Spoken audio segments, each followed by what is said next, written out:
gentleman is recognized for a minute and a half. Thank you. Mr. Speaker, I rise to oppose the impossibly misnamed Full Faith and Credit Act, a bill which would actually make a mockery of our country's full faith and credit. It prepares our country for default by prioritizing payments to Wall Street and foreign governments over nearly every other national obligation. Now, we've seen the disastrous effects on our credit rating, our stock market, our economic recovery when Congress plays political games with the debt ceiling. But here we go again.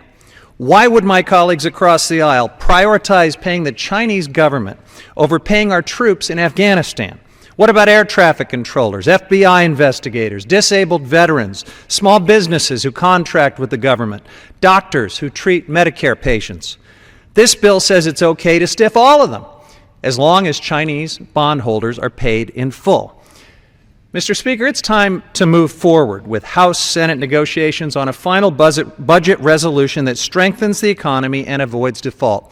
That's what we've been asking Speaker Boehner to do. But instead of taking that responsible step, we're here today considering a bill that would take us closer to the brink of economic chaos. For the sake of American workers and businesses, I urge my colleagues to reject this dangerous bill, and I yield back the balance of my time. The gentleman yields back his time. The gentlelady from New York reserves. The gentleman from Texas is recognized. Thank you very much, Mr. Speaker. At this time, I'd like to yield 3 minutes to the gentleman from California. The gentleman from California, Mr. McClintock, is recognized for 3 minutes. I thank the gentleman for yielding once again. The dominant theme from our friends on the other side seems to be China first. This pays China first. That's the constant refrain we're hearing.